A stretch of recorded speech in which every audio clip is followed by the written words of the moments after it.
Ladies and gentlemen, my name is Zymox, and I'm your chief show attendant. On behalf of the two hosts and the rest of the crew, welcome aboard Weird Wednesday Flight number 13, non-stop, from your current location to parts unknown. Our flight will be at about 2 hours, and we'll be flying at the speed of sound.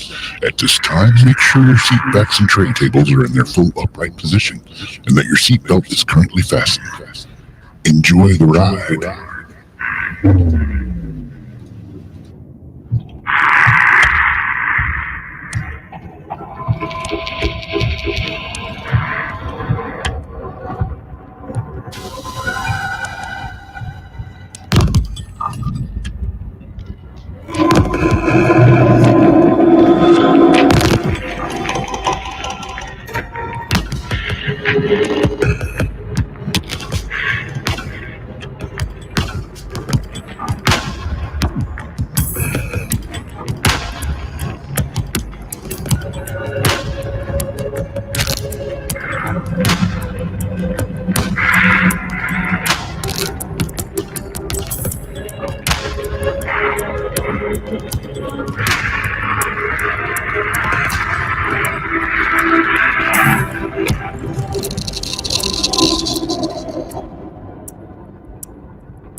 What's up, peoples? How's it going?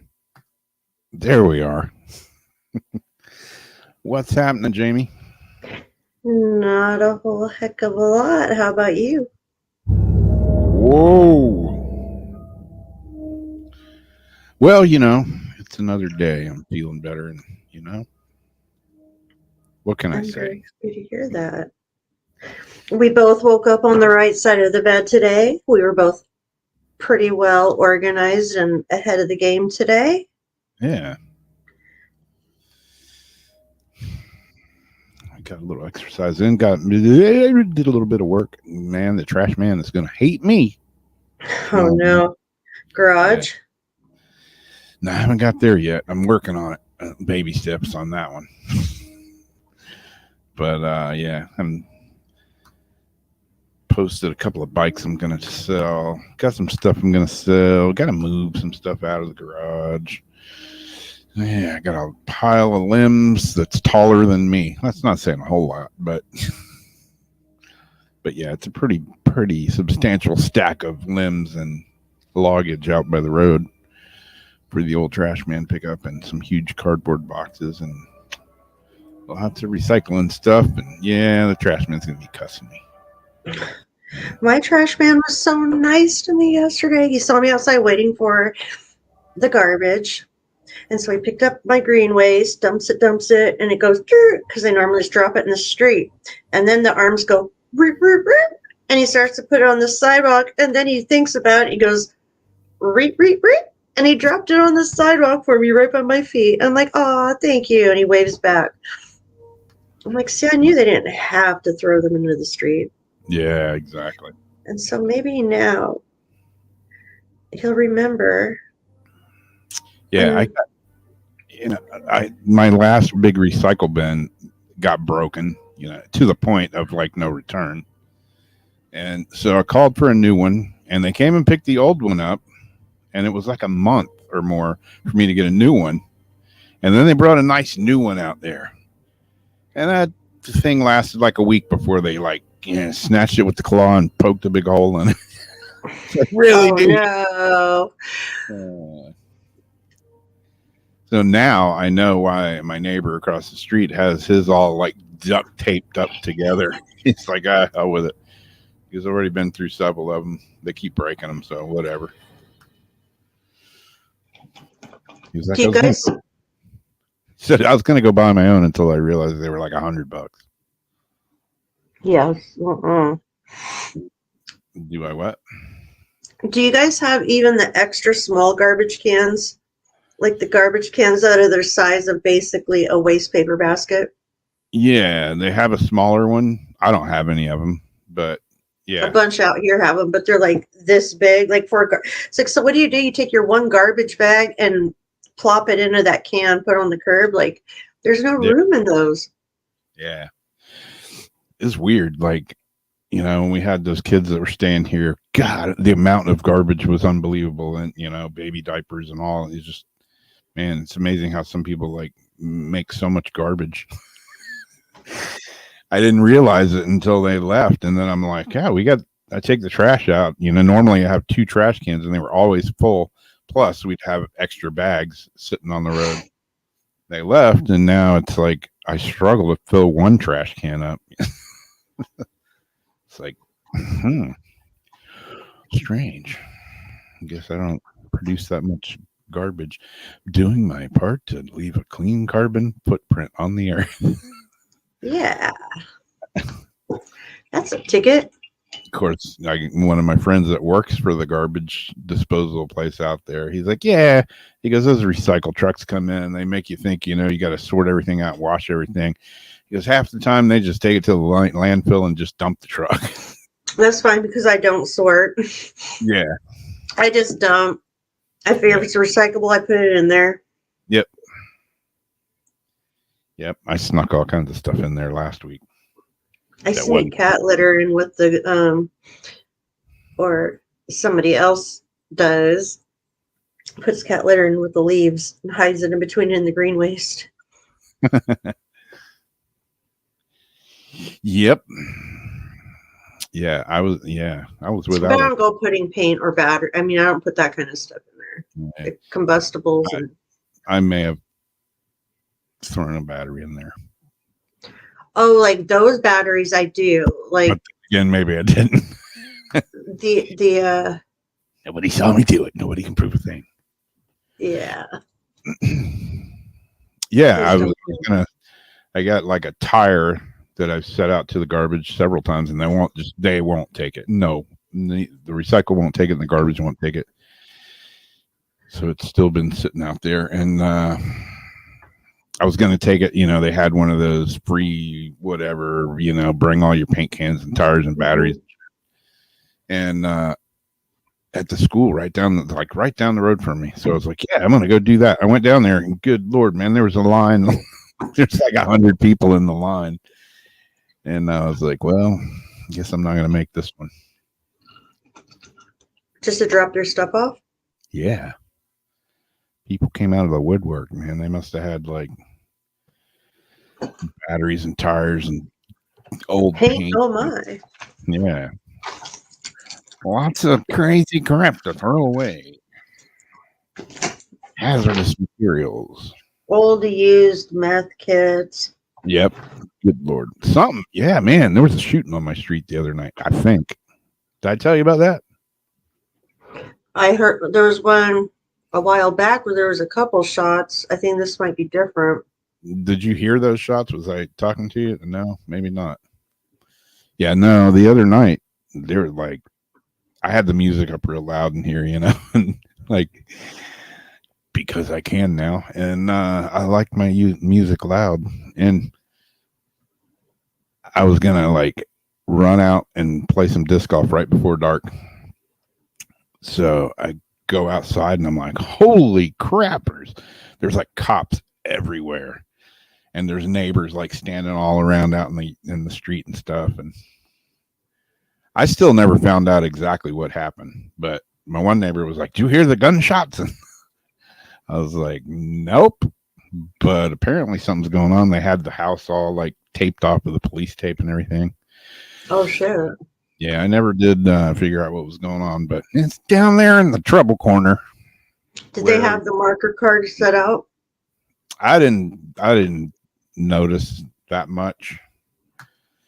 I was just trying to get out and go play disc golf before dark. John.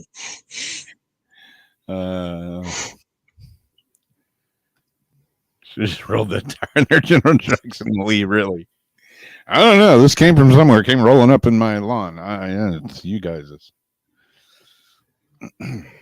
Oh, wait, I think I said hi to a bunch of people on YouTube by accident, not Facebook. In California, disc golf is a stoner sport. Dude, that's how disc golf started. Was a stoner sport. And it somewhat, sort of, kind of still is in some aspects.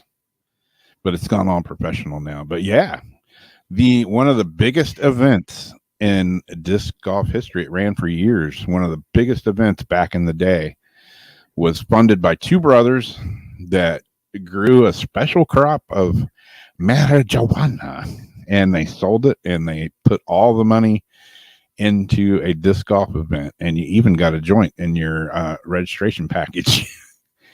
And everybody that attended that event said it was the best one they'd ever been to, had the best prize packs, the best trophies, the best awards, the best money, everything else, and it was all funded by weed.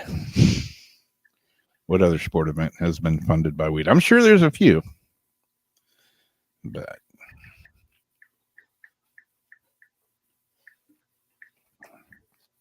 High times. yeah, there's I read a book I read a book by Scott Stokely, and he talks about a lot about, disc golf back in the day, way back, when he started playing, and how, pretty much everybody, most dudes weren't wearing a shirt, and everybody was smoking weed. And when the Professional Disc Golf Association came into play, they wanted to have all these rules, and it freaked everybody out. And one of the rules was like, you can't smoke weed at events, and everybody was like, oh, well, I ain't joining that. They wanted everybody to wear a shirt, and everybody was kind of like, well, yeah, okay. And then they said everybody needs to wear a collared shirt, and they were like, oh, I don't know, ain't joining that. Collared, like golf. Yeah. Oh, I guess it is type of golf. Yeah, I mean, it's the same rules as golf, but yeah, they tried to Classy it up a bit. Yup it up a bit. Yup it up. Yeah, people weren't handling it very well. But yeah, it's just like golf, but it's way more laid back, and it's a whole hell of a lot cheaper. That's why I like it. I get very stressed with golf. Yeah, I've never actually played golf. I went and bought 7 golf clubs, 7 or 8. I pretty much got a whole set, and I bought them at, like, I don't know, some thrift store. I got them for like $2 or $3 a piece, just to see if I don't even know if I can hit the damn ball. I'm really good at putt-putt golf. Like, not putt-putt can't golf. Play that either. I've been removed from a few of their facilities. We got the World Golf Center here, and they have a really nice putting green, 18-hole putting green. And it's like $5 to go play. And I mean, they're like professional, putting greens and all. And I do really good out there, but I've never actually been to actually play the game, or even been to a whatever the hell they're called, driving range. When I was in Florida with an ex, when I was like 20, 19, they're very big. The construction general manager, he has his construction company, and so a lot of deals are done. Golf course wants us all to know how to play golf, make deals. Didn't want to do it. They said, oh, no, take golf class. I tried. I sucked. Not to mention, every time we get out there, all of a sudden the clouds come, the thunderstorms, and we all got to run into the clubhouse, wait for the storm to pass, run back out. Yep. But I did not do good. I'm too impatient, and I suck. Mini golf, I get mad. I end up flinging the thingy. the putter, whatever, Hit in the hole. the whacking stick. One time I flailed it, and it's like slow motion. We see it going over the fence onto the main street of Fresno. I'm like, let's leave. Yeah. Yep. Yep. You probably broke a rule doing that. Mm-hmm. I like enjoy. You're not supposed to swing above your knees. So. Yeah. It slipped. I'm sorry. Well, wow. I love when all my stuff just disappears right before my eyes. Don't you, though? Oh, man. Okay. Well, this is the Florida guy. We're going to start out grim. Grim? Grim. And not Ed Grimley, just grim. Ah, okay. I must say. Anybody remember this kid from Florida, this psycho from Florida? Florida man who killed couple, then tried to eat victim's face, found not guilty by reason of insanity. He was on bath salts or some synthetic, right? I don't know. All I know is if I was a cop that came up, this dude would have left on a stretcher, like a meat wagon stretcher. A 25-year-old Florida man accused of murdering a random couple and attempting to eat one of the victim's faces has been found not guilty by reason of insanity. Multiple outlets report he will serve no prison time. What? Austin Harif pleaded not guilty by reason of insanity to 2 charges of first-degree murder. Though a trial was expected to begin on Monday, a judge instead accepted a plea deal for Harif, Harrouff,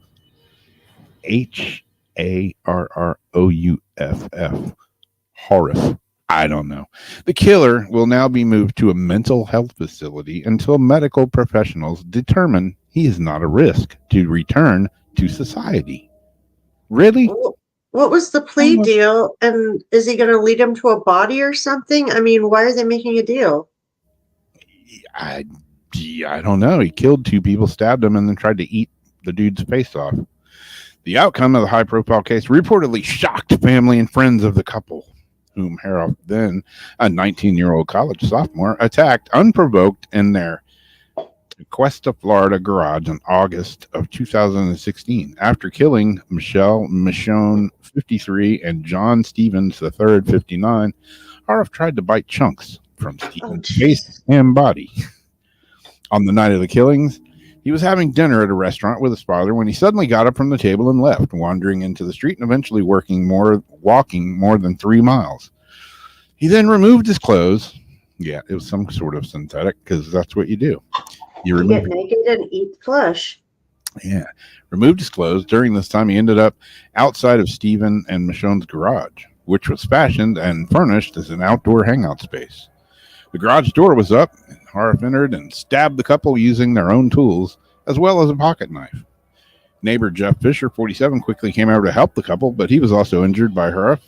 Upon arrival at the house, authorities found the attacker trying to bite pieces from Stephen's face and abdomen.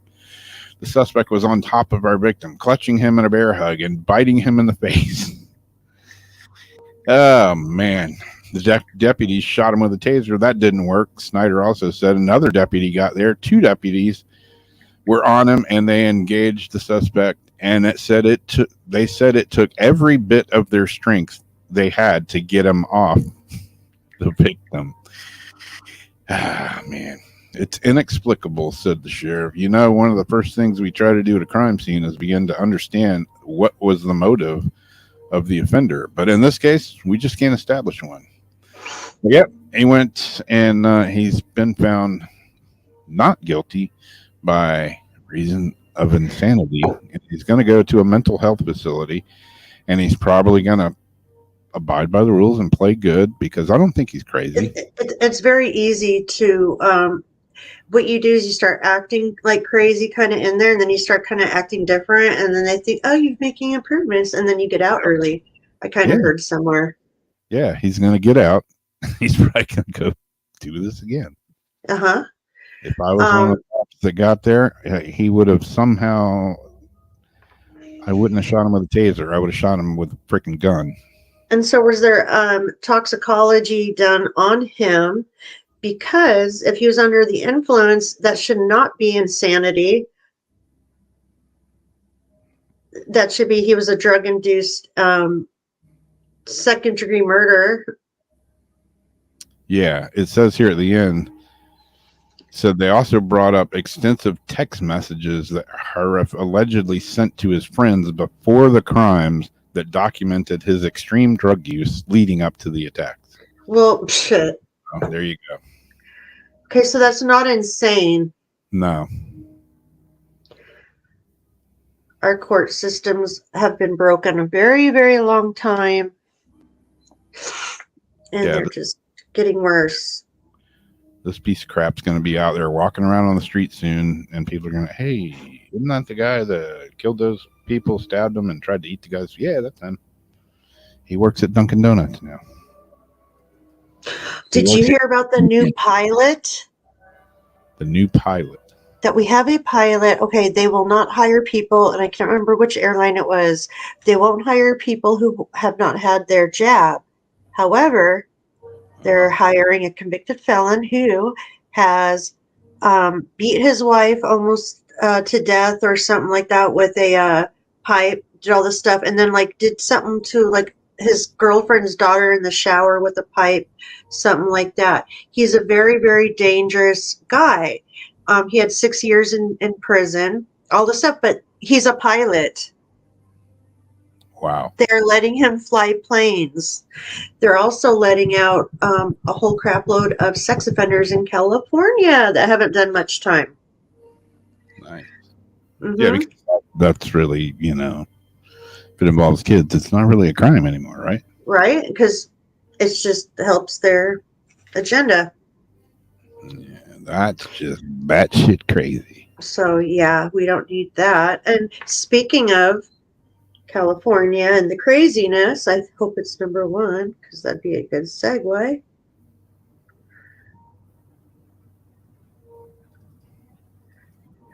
San Francisco will now allow, that was the end of your story, right? Yes, ma'am, it surely was. San Francisco will allow police to deploy robots that kill. Say RoboCop. I looked up if they didn't have any photos, so I found a few photos of what the San Francisco is supposed to look like.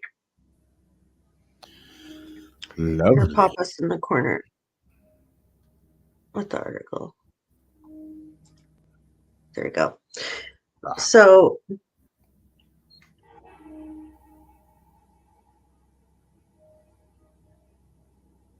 this freaks me out.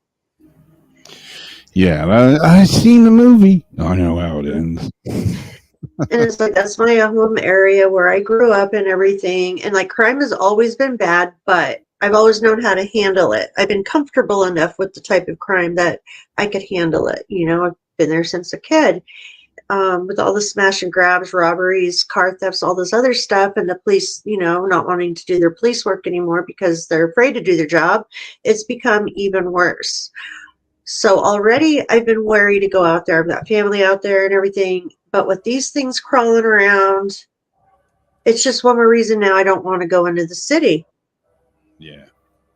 Supervisors in San Francisco voted Tuesday to give city police the ability to use potentially lethal remote-controlled robots in emergency situations, following an emotionally charged debate that reflected divisions on the politically liberal board over support for law enforcement.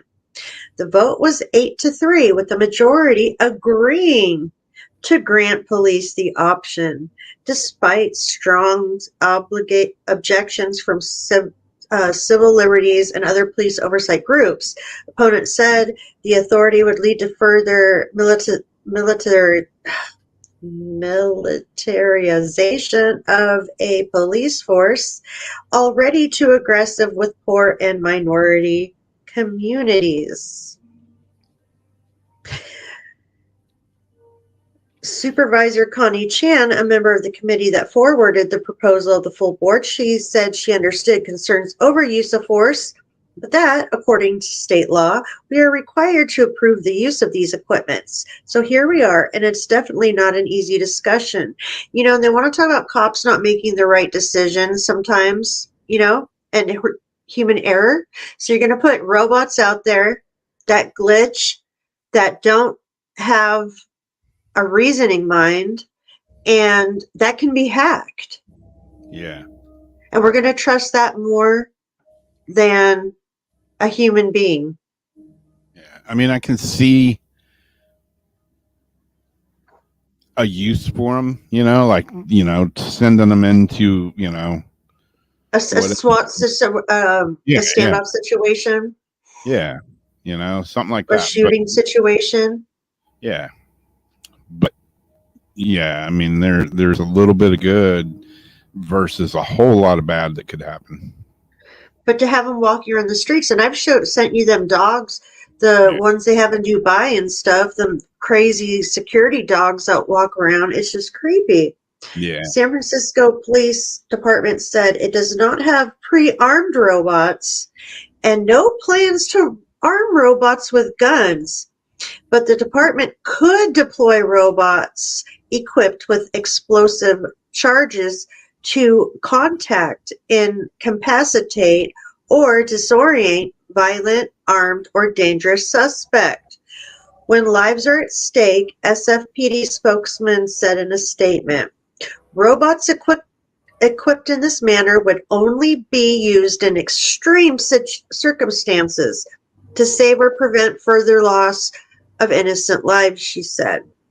Okay, if it's a specific reason such as the ones we listed, that is fine. It's like what our military uses to send into things. Yeah. Supervisors amended the proposal Tuesday to specify that officers could use robots only after using alternative force or de-escalation tactics, or concluding they would not be able to subdue the suspect through those alternative means. Only a limited number of high-ranking officers could authorize use of robots as a deadly option. San Francisco police currently have a dozen functioning ground robots used to assess bombs or provide eyes in low visibility situations, the department says. They were acquired between 2010 and 2017, and not once have they been used to deliver an explosive device, they said. But explicit authorization was required after a new California law went into effect this year, requiring police and sheriff's departments to inventory military-grade equipment and seek approval for their use. The state law was authored last year by San Francisco, blah, blah, blah, federal program, blah, blah, blah. In 2017, Trump signed order reviving the Pentagon program. And after his predecessor, Obama, curtailed it in 2015, triggered in part by outrage over the use of military gear during protests in Ferguson, Missouri after the shooting death of Michael Brown. San Francisco police said late Tuesday that no robots were obtained from military surplus, but some were purchased with federal grant money. Like many places around the U.S., San Francisco is trying to balance public safety with treasured civilian rights such as privacy and the ability to live free of excessive police oversight. In September, I'd rather see cops walking around than these robots. In September, supervisors agreed to a trail run allowing police to access in real time private surveillance camera feeds in certain circumstances. Debate on Tuesday ran more than 2 hours, with members on both sides accusing the other of reckless fear-mongering. And so then they go on to say, the first time a robot was used to deliver explosives in the U.S. was in 2016 when Dallas police sent an armed robot that killed a hold-up sniper who had killed 5 officers in an ambush. Okay, that would be acceptable to me. Yeah. I don't know. I'm not comfortable with it. Yeah, it's pretty weird. My mom says, well, we could outrun the robot. I'm like, can't outrun a bullet. Yeah, exactly. Pretty strange. I don't know. Yeah, this is weird. But it's coming.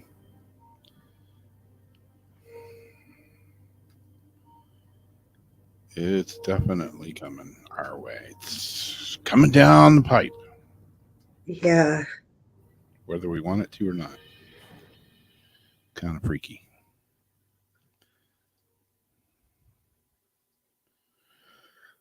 Oh, Ulrich, I'm catching up on your comments. I hope you're doing well. Sending lots of love, light, and healing positive energy your way. And I hope things get better for you.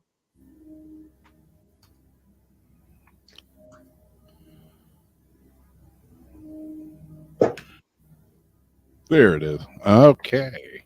Paranormal investigator snaps face of ghost child in haunted fort. I don't know. Maybe y'all seen this one. Maybe you haven't. But Colin Waterman recently photographed something unexpected during a nighttime investigation of Fort Horsted in England. Waterman, who is part of a group of paranormal investigators known as Hunter Tours, has decided to spend the night at the notoriously haunted building with some of his colleagues to look for evidence of the other side.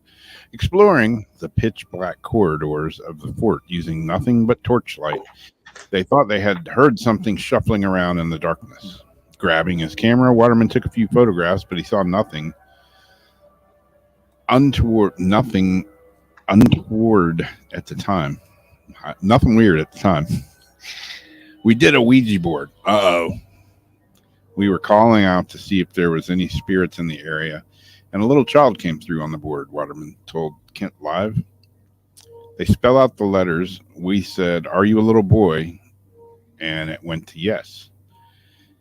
He said that he died there when he was a boy. On examining his photographs afterwards, he realized he may have actually captured the boy on camera.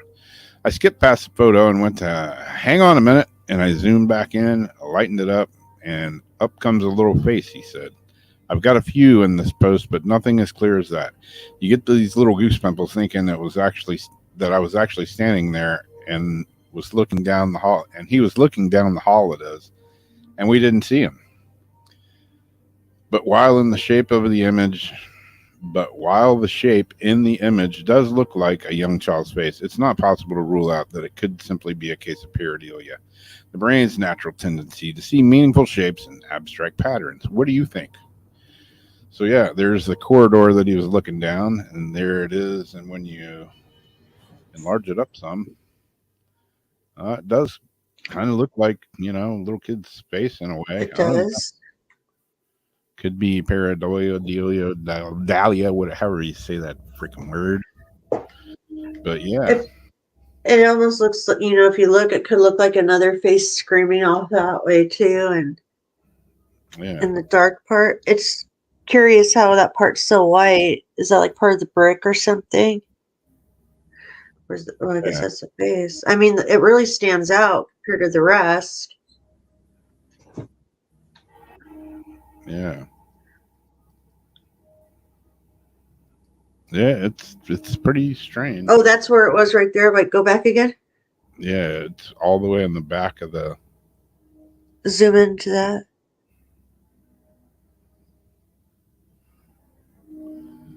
And there's the face. It almost looks like something standing there, with a hand there and a hand there, like hands in the pockets of a jacket or something.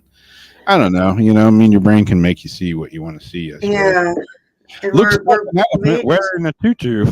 It almost looks like another face above him, like a taller guy too. Kind of does, yeah. So it could just be right in here. our eyes. Yeah, who knows? But interesting picture for sure. If I took it, I would definitely be, kind of like, what the hell? Yeah.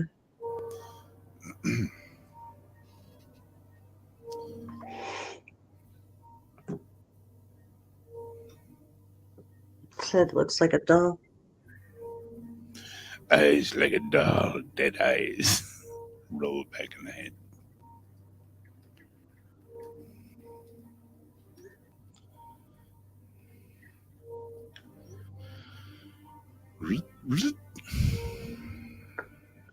Next up, I've got, and this is another reason I don't want to fly.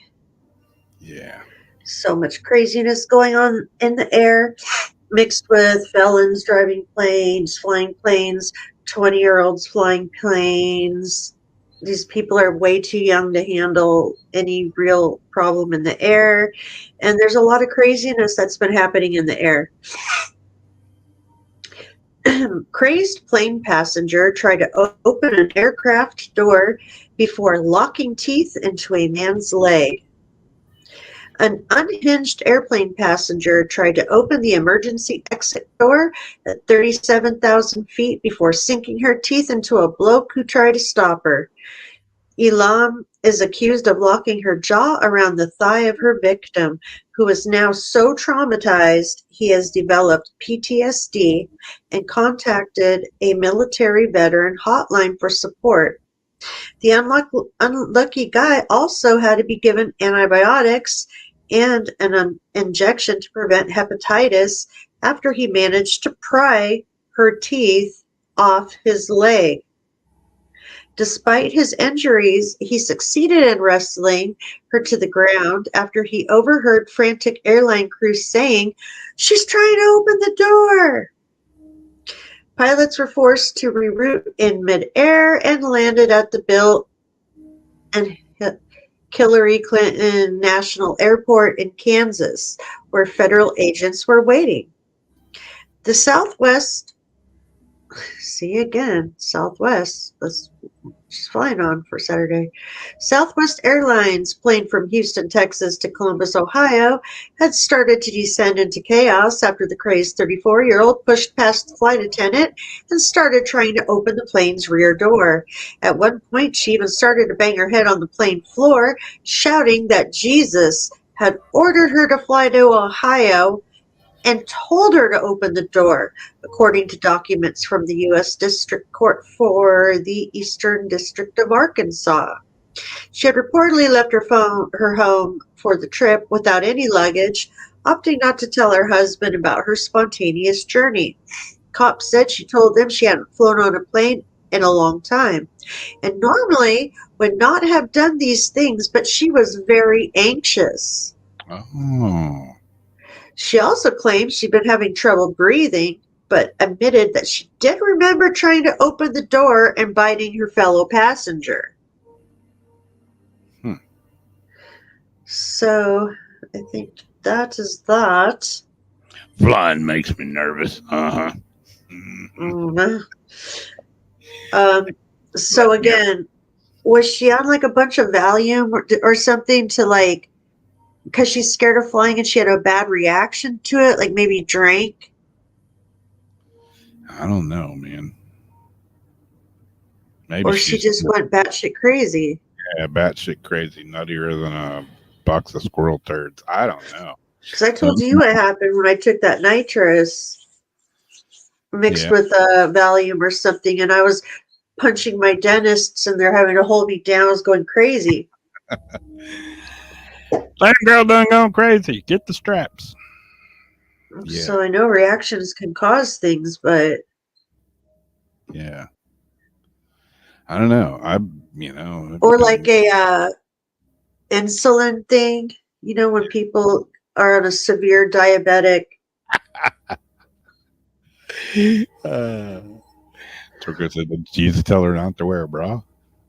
Yeah, I was noticing that. It's kind of like it might be chilly in there. I'm just saying. I don't know. Yeah, I didn't like to fly either. I used to be scared, purdless of flying. I would not eat or drink anything on a plane. I was like more nervous than a long-tailed cat in a rocking chair factory. I would be freaking out. But then I flew to France by myself, and I spent a lot of time on a plane that day. And it seems like after that, I was like, this flying ain't that big a deal. I drove. I've always been good with it until now. I don't want nothing to do with it. Yeah, I don't want to fly now just because of shit like this. But yeah, I drove to Vegas a couple of times and to California a couple of times. And it's a long drive from Florida. But I can fly there in like 4 hours. So, yeah, if I got a choice of driving or flying, driving was cool the first time to see the country. But after 2 days of seeing the country, I'm like, I'm flying next time. Isn't it like 3.5, 4 days? I'm trying to remember. Why am I thinking 5 to drive from here to there when I was mapping it before? Yeah, well, we did it in 2 days, but we were non-stop driving. It's a good 2 to 3 day drive. Yeah, it's a long drive. Yeah, maybe 3. It was cool. I was thinking about stopping. Yeah, it was cool the first time. Second time, it was like, this is a long trip. And yeah, after that, I was like, I'm flying. From now on, I'm flying. No, I'll pay extra and just fly. And it's always funner, like on your way there, anyways, because you're like excited. Then on the way back, it's like you just want to get home, and it's like, oh god. Yeah, driving across Texas. Good God Almighty, that is the longest state known to man. Well, it's at least the longest state I've ever driven across. Put it that way. Seems like it took like a day to get across Texas. Where am I going next? Let's see. I have no idea what I'm doing. Okay. I don't think you have this one in your list of things. If you do, stop me. I'll read something else. This is NASA's. Come on, man, just work. Just work with me. There you go. Perseverance rover discovers possible signs of ancient life on Mars. Here we go again with ancient life on Mars. I do have a Mars one, but not this. I'm just gonna say, I think there was life on Mars at one time. That's just my thoughts, my feelings on the matter. I think it's a dead Earth. Yeah. Can I prove it? No. Do I worry about that I can't prove it? No. That's just what I think. That's my opinion, and everybody knows what opinions are like. So this one says NASA's latest Mars rover has made a discovery that could point to the presence of life on Mars in the distant past. Confirmation that there was once life on the red planet, most likely during a time in the distant past when Mars was home to rivers and oceans of liquid water. What would be one of the most important scientific discoveries in the history of human civilization? It's no surprise then that NASA has spent decades scouring Mars for evidence of habitability. I can't say that word. I found a word I cannot say. Habitability. Yeah, I just slaughtered that word. Wow. Got to take my time on that one. It's the latest tool aiding in this search. The latest, good God, I can't even read now. It's the latest tool aiding in this search. They didn't write this right. At least I'm just going to read it the way I want.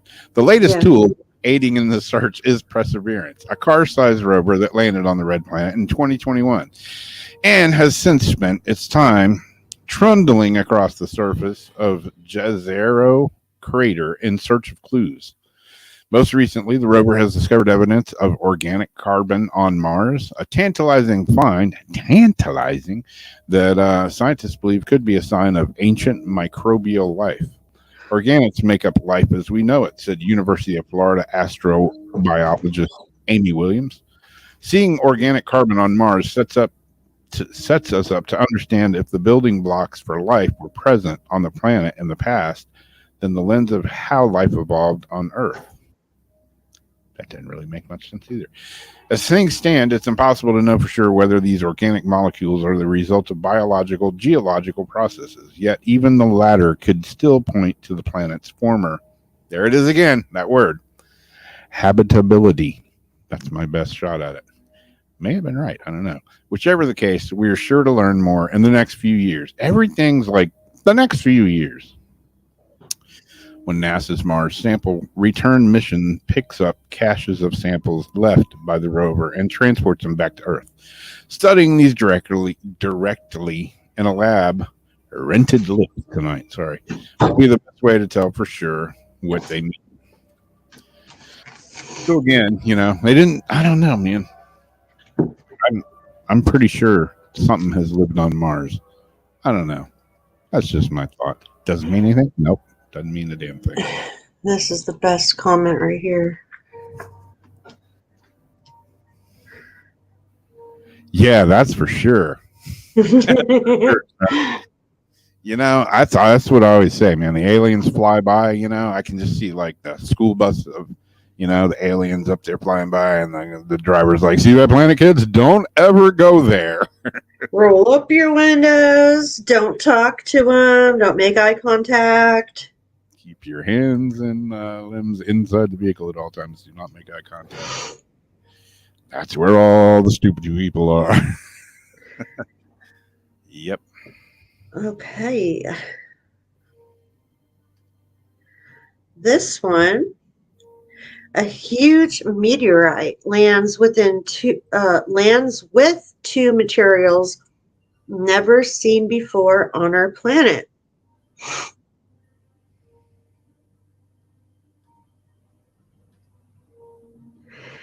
A 15-ton meteorite found in a sparsely populated region of Somalia contains two minerals never seen before on our planet, scientists say.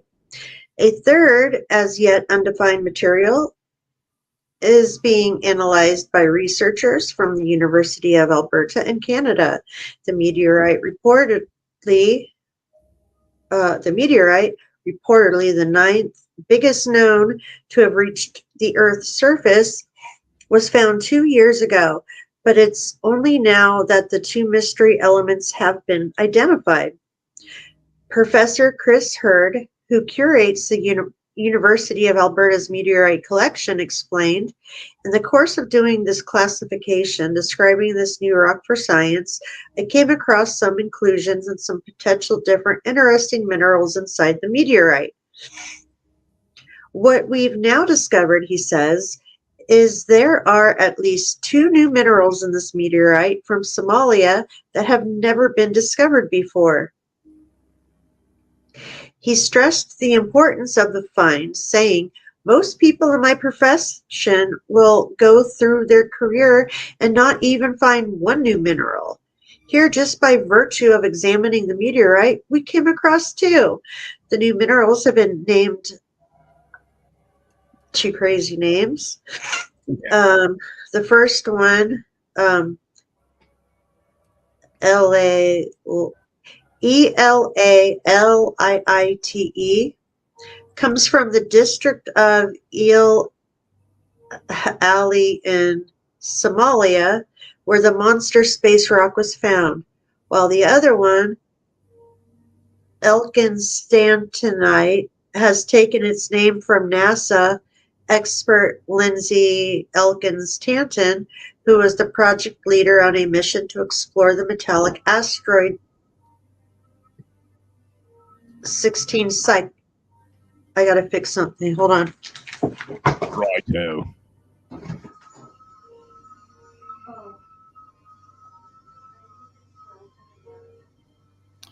Yeah, I wear a couple of pieces of meteorite type material. Okay, sorry, the toilet just blew. Say what? The toilet just blew. Blue? Yeah.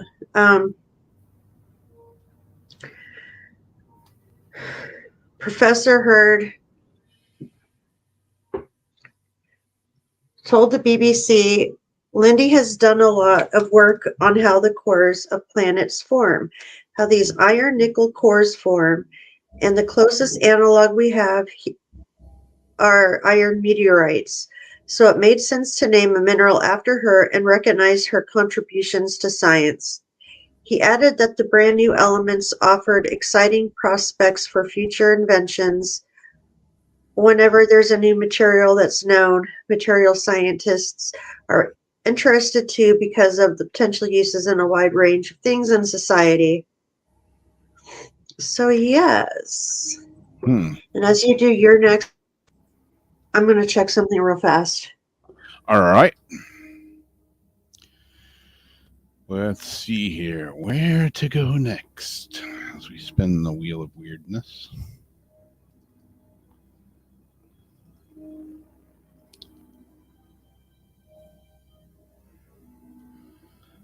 Do I have this one? Let me check real quick. Yep, I do. Okay. We're going to go with it.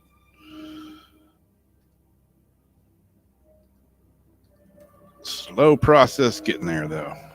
First ever archive center of UFO material to be set up in the U.S. First ever that, they're talking about, anyways. Because I'm pretty sure we already have a center that's full of material that deals with UFOs and things we don't know about. Just say that. The center will contain the largest ever archive dedicated to the preservation and centralization of UFO related material. While there is certainly no shortage of UFO information out there, tracking down what you want to know from various government agencies can be quite difficult. Police authorities and archives that possess the relevant data has long proven to be a serious roadblock for researchers. What's badly needed is a centralized, easily accessible repository of UFO-related material. Enter David Morier, a pioneering UFO researcher who has plans in motion to set up the new facility, the National UFO Historical Records Center, at a site in Albuquerque, New Mexico. Good place for seeing UFOs in Albuquerque. With the goal of preserving and archiving anything and everything related to the topic of UFO. The center would make it possible for anyone to easily acquire the information they need. In recent years, there have been successive U.S. government disclosures acknowledging the UAP subject as a genuine phenomenon, he said. In addition, with the civilian sector, there has been an influx of new researchers into this field of inquiry. Many academics and scientists included in this group. However, most of these parties do not have access to the vast array of historical materials and data sets in the hands of U.S. civilian UFO, UAP historians and researchers. So the National UFO Historical Record Center has been created to gather and centralize data in the United States. Whether or not the facility goes ahead will depend on a number of factors, not least of which being the availability of appropriate funding. If it does happen, though, it will be a major step forward for the field of UFO research. I would tend to agree with that. It would be cool to have at least, everything all in one pile, so you kind of know where to go if you want to look for, UFO research and what have you. When are they gonna tell the truth about Roswell? They're like, oh, something happened. Oh, nothing happened. Move along. It was a weather balloon. But no, something really happened back then. No, it didn't. Just what's the big deal?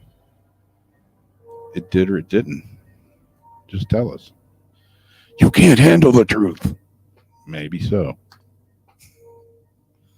Maybe we can. Maybe we can't. Maybe some of us can. Maybe some of us can't. Could you handle the truth? You're muted. I can handle the truth. I know you can. But they won't know until they tell us. Yeah, they won't tell you the truth. That's the secret.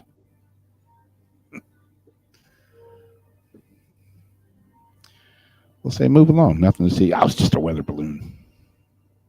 Yeah, but lasers came out and lifted people up in the air and melted one guy into a metal fence. Oh, it was just a glitch in the electrical system. Sometimes You're crazy. We need to put you away and put you on lots of psychiatric drugs right now. I'm not crazy. You're the one that's crazy. Yep. So some online sleuths convinced that they have found an ancient alien statue toppled over on Mars. Hey, back to Mars again. Let's go back to Mars. Cool. Meet you there. Okay, let's go. Eagle-eyed extraterrestrial fans think that they've spotted an ancient alien statue in a photo taken on Mars. Scott Waring from the alien enthusiast blog UFO Sightings Daily made the astounding claim after zooming in on a photo of the surface of the red planet taken by one of NASA's rovers and shared it with the public. After inspecting the image of a distant mountain, he spotted a rock that appeared to have eyes, a nose, a mouth, and a crown or hat, and it looked like it had toppled over. The extraterrestrial fan took to YouTube to share his findings and said to him that the rocks looked to him like an alien sculpture.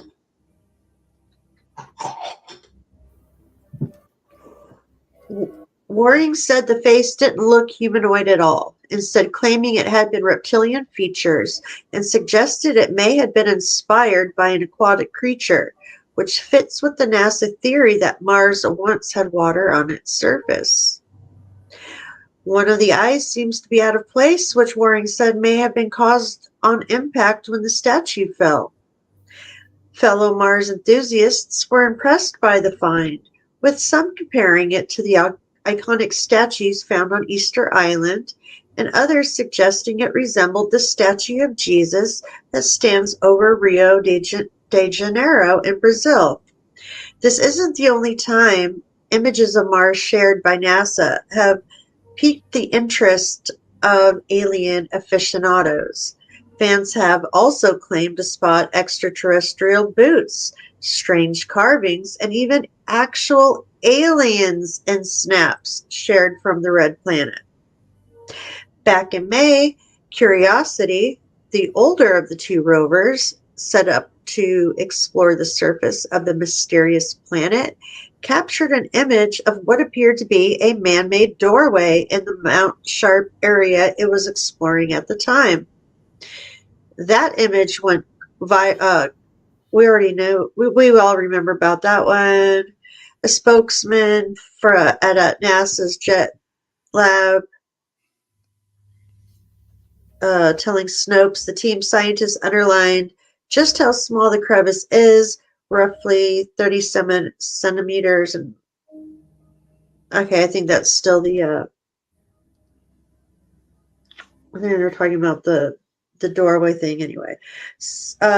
They said there are linear fractures throughout this outcrop, and there's a location where several linear fractures happen to intersect.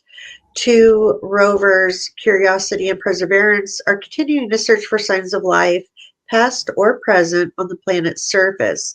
Perseverance also comes equipped with the mini helicopter Ingenuity, which had completed 30 successful flights as of August. So what do y'all think? A statue or just Mars rock? That again. You know, I mean, when it's laying there like that, you know, I mean, you can see it obviously, but you know, when you turn it and look at it like standing up, I mean, I don't think that's an organic rock.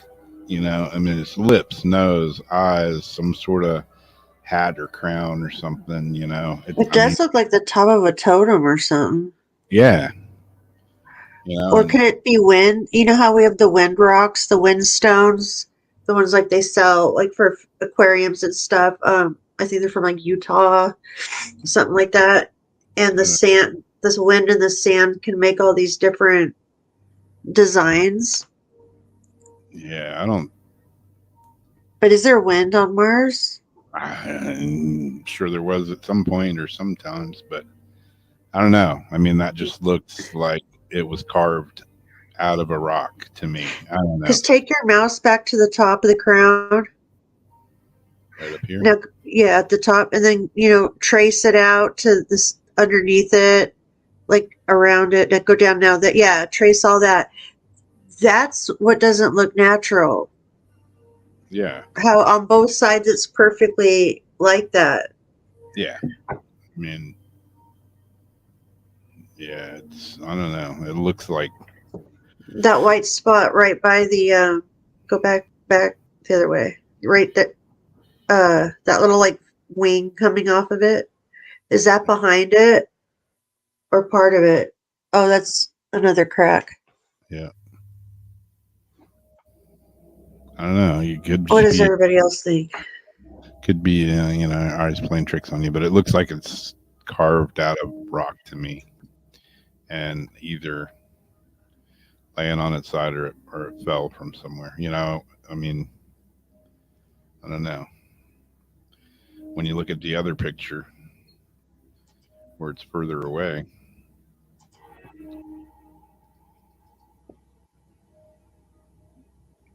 That is odd.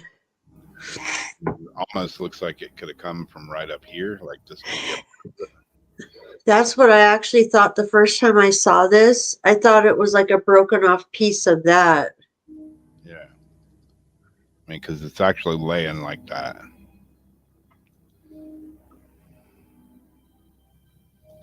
So, yeah, I don't know. It's pretty weird.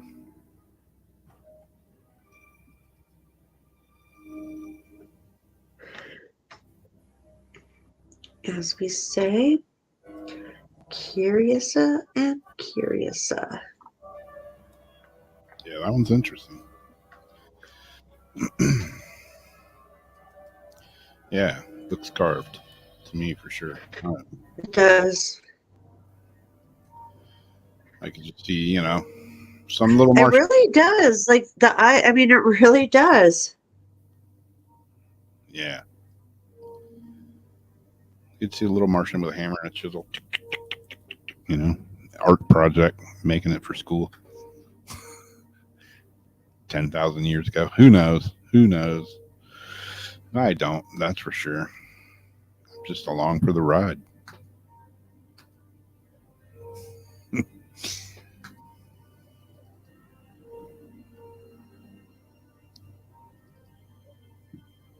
This is a weird one.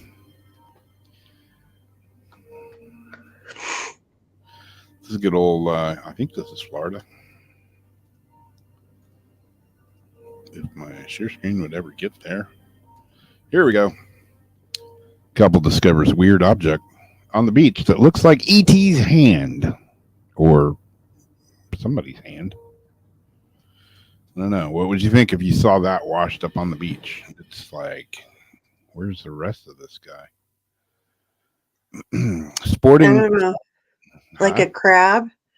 It looks like crab claws. Kind of does, yeah. Or a hand. I don't know. Sporting 5-finger-like appendages, the hand was found washed up along the shoreline on a beach in Brazil. That was a long way off. It's not Florida, it's Brazil. First spotted by Leticia Gomes Santiago and her boyfriend Debonair Souza. The particular object, which they initially described as being like E.T.'s hand, quickly went viral on social media, like all things do these days. We think it's not human because of the size and the amount of bones, said Santiago. What could it possibly be? At a glance, it's not difficult to see how the E.T. comparison arose.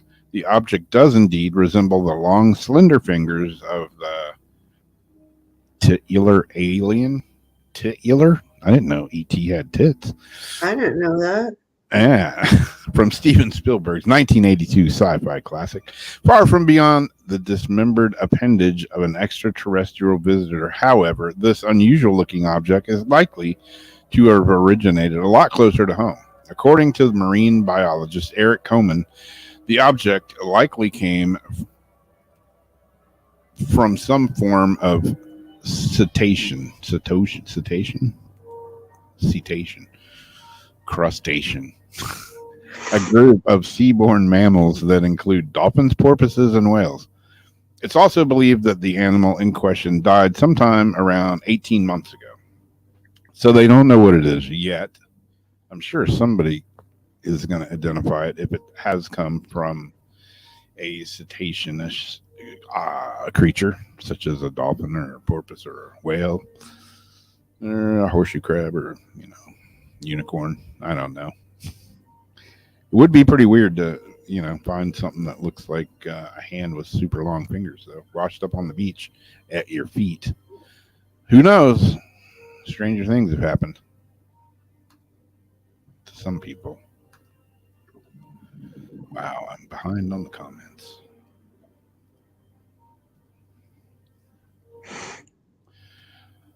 Ulrich says turtle paw. Could be. That would be a good call. It's Captain Jack Sparrow's. Yeah, it's Captain Hook's long lost hand. He cut his own hand off because he had ET fingers. We're talking about time travelers with Jason the other day, of course. And we've got all these really interesting TikTok time travelers that we, take this with a grain of salt. We have a little video. And it'll have his predictions in it. This time traveler from 2671 warns of a mega tsunami coming in the next 6 months. California's going to fall into the ocean. Pretty much. A mysterious TikToker who claims to be a time traveler from 2671 has issued a warning over major events coming over the next 6 months, including a mega tsunami hitting the U.S. And Eno, also known as his handle, has gained over 26,000 followers on the app by posting warnings about supposed future events. The creator has previously made warnings about twin planets with Earth, alien visitors, and even portals opening to other directions. But now the self-professed time warper has warned of 5 major events coming between now and May 2023, featuring everything from missing planes to natural disasters. November 14, 2022, people received powers from the extreme energy of the sun. November 30, 2022, the James Webb Telescope finds a planet that is a mirrored version of Earth.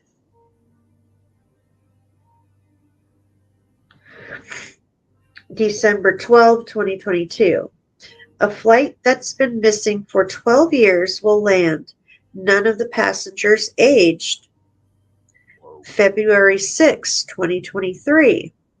A group of 4 teenagers discover ancient ruins and a device that opens a wormhole to other galaxies. May 15th, 2023. A 750-foot mega tsunami, the Great Wave, hits California, mainly San Francisco. Viewers were left divided over whether or not to believe the outlandish claims as they took to the comments to give their opinions. One user said, "Someone's been watching too many TV shows." Another added, "If people did get powers, most of them wouldn't tell. Unless you're coming back to warn people."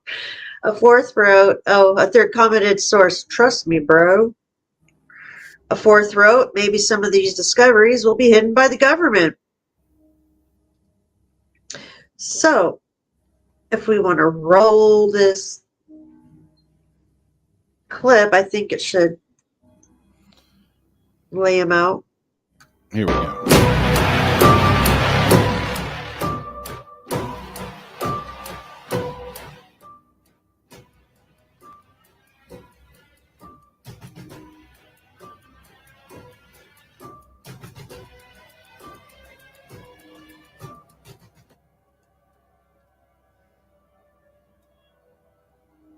Does he talk in this?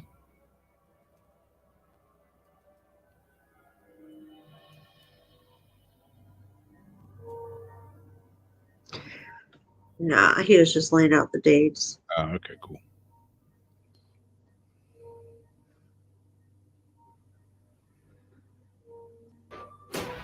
So we got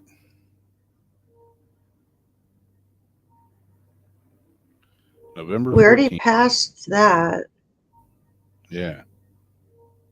That was, a couple weeks ago. So we should look that up. Receive powers. 10 people receive powers from extreme energy of the sun. Okay.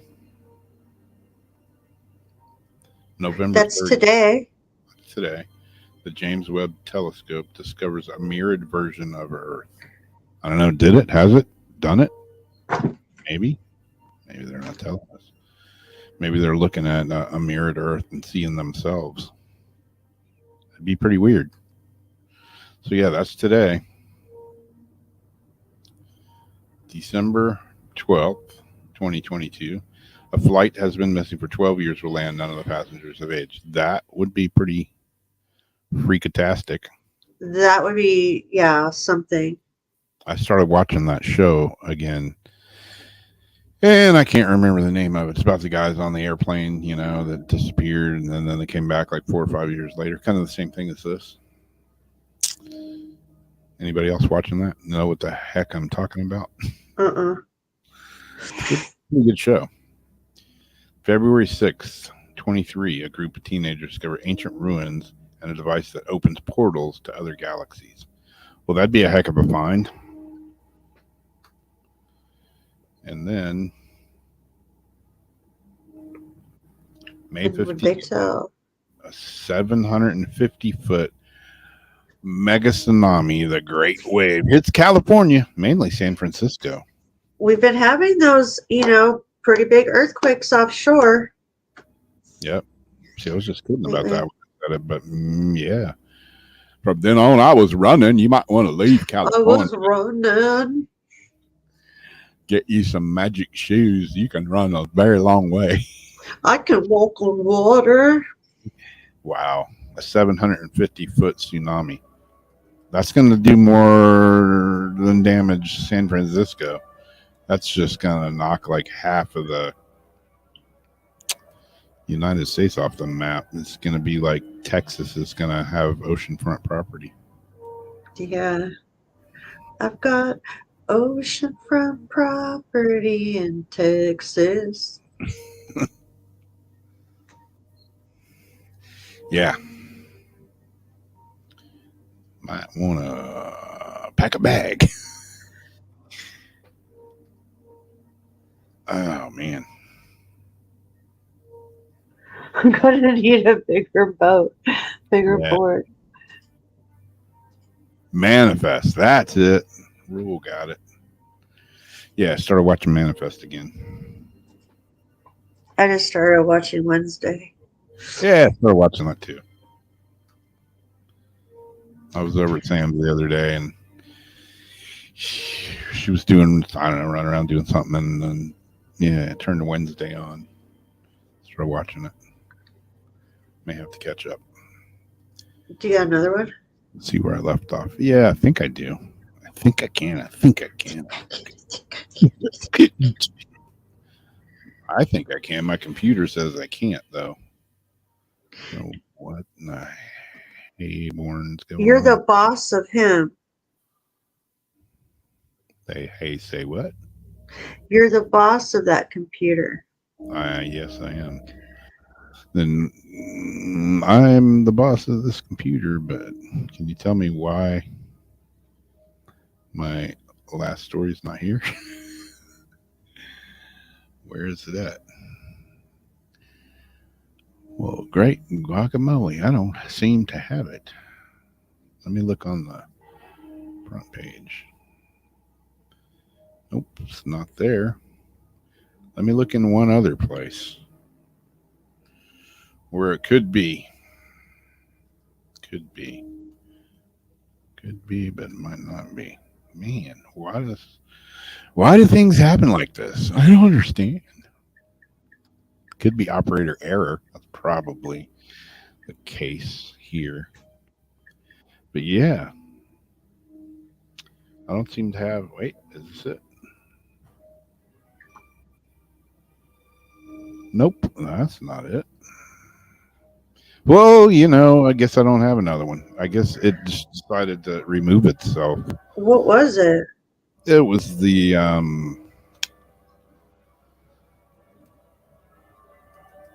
one where the lady's suing him. Oh, I have that in mind. Here, let me send you a request. I don't know where it went. I have. I have a mess on my computer. That's for sure.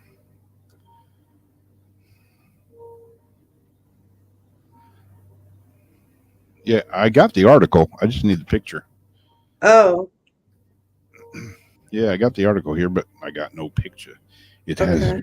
vanished. It has vanished the vacancy of my. You just started watching Stranger Things, Debbie? Like literally, like from the start. I started watching that, and then I don't know. I got sidetracked on it. I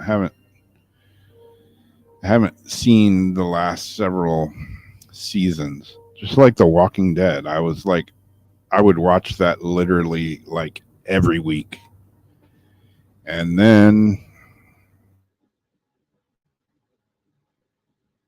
do that from time to time, like Lost. I've never seen the end of Lost. I don't know how it ended because I never watched the end of it.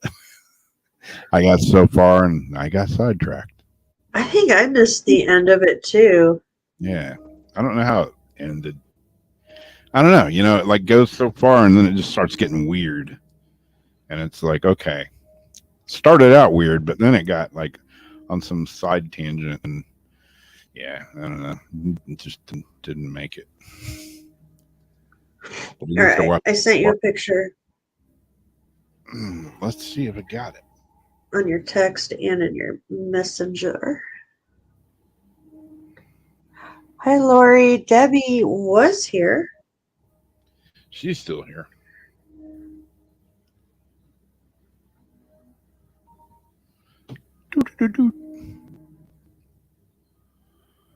So, Lord Almighty. Yeah, she's still here. Yeah, she's still here. She's still here. Okay, we're cooking in grease now. This is one of those goopy, stupid stories. I'll tell you my opinion on it momentarily. Once I close these 450 windows that I got open here. Screen share. Okay, here we go. An hour later, Florida woman sues after claiming Velveeta shells and cheese cups takes longer than ready time to prepare, not repair. Repair is what about had to do earlier. I was telling Jamie I made my dinner tonight. I was eating Brussels sprouts and I found a pecan shell in them. Crunch. I better repair my face after that. The label on a cup of Velveeta's microwavable mac and cheese says that the meal only takes 3.5 minutes to prepare. But a Florida woman says this is false, and she's suing the manufacturer for $5 million. $5 million. If this actually makes it through a court, $5 million? Yeah, 5 million. Amanda Ramirez of Hialeah. Who can you talk to that at all? Hialeah. Hialeah. Good gracious, has filed a proposed $5 million class action lawsuit against Kraft Heinz Food Company, alleging the food producer's Velveeta shells and cheese takes longer than advertised to prepare. Court documents show. Attorneys for Ramirez filed the lawsuit in the U.S. District Court for the Southern. If I was a judge, I would say, "You're an asshole. You're wasting my time. Get the hell out of my courtroom." Just like Definitely.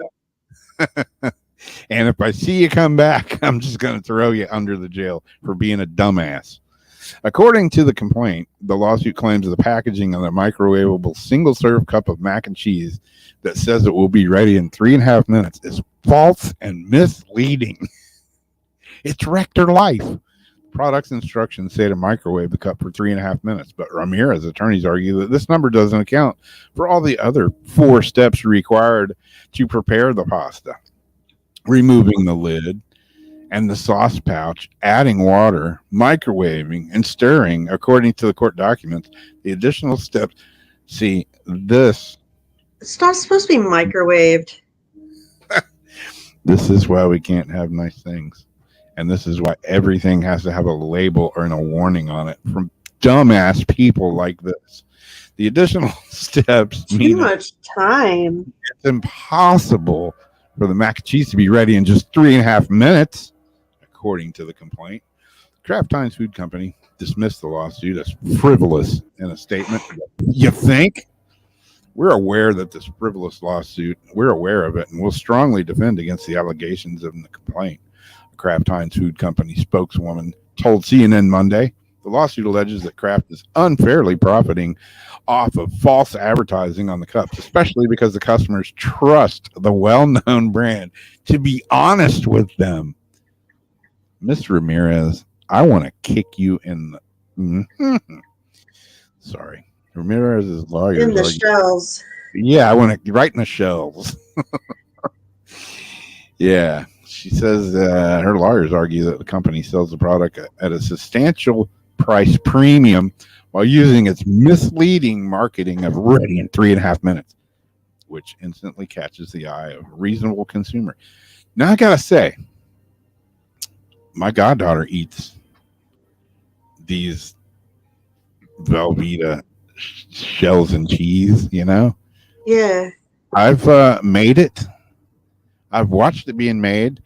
Granted, I didn't count on a stopwatch how many seconds, how many minutes it took, but it was done in relatively a few minutes. You know, it's like it was Miss Ramirez starving and she had to have mac and cheese in 3.5 minutes. What if it took 4? And then we get into altitude. Are you in Colorado, or do you have different altitude? Plus, some people like their pasta a little more firm, where I don't like mine to be chewy and firm. I like to boil it a little longer, so it's like softer. So it's the preference. It's the lawyers and stuff that take cases like this. Oh, we can get you some money. That's what we were saying, yeah, but you ain't gonna get shit. But just the fact that it even makes it past a thought is just depressing to me. This is what our judicial system has to deal with crap like this. It's like our flow charts of mortgage. It's got to be a Florida woman too. We'd have a list, like how long it takes to process a file, like from start to finish, how long everything should take on the flow chart. So say she's a little slower at opening that cheese pouch. Say she can't find scissors and has to go do something. Is she including all this time into that? Yeah. I don't know, man. Too much time on her hands. Yeah. I'm going to sue Kraft. It took 3 minutes and 52 seconds, and they said it only took 3.5. I'm going to get some money out of this. Oh, my God. Oh my God! Is You're there- going to get 5150 for this. If I was the judge, you'd get a swift kick in the ass for this.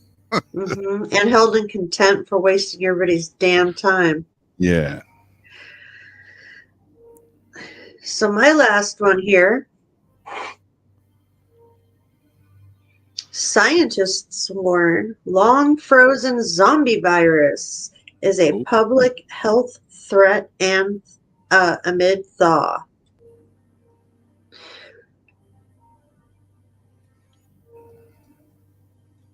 In case we, we don't need anything else crazy, being coming out right now, right? They're potentially prying open Pandora's box. French scientists have sparked fears of yet another pandemic after reviving a zombie virus that had been trapped under a frozen lake in Russia for a record 50,000 years. The situation would be much more disastrous in the case of plant, animal, or human diseases caused by the revival of an ancient unknown virus, which the new research was helmed by a microbiologist from the French National Center for Scientific Research. According to the preliminary paper, global warming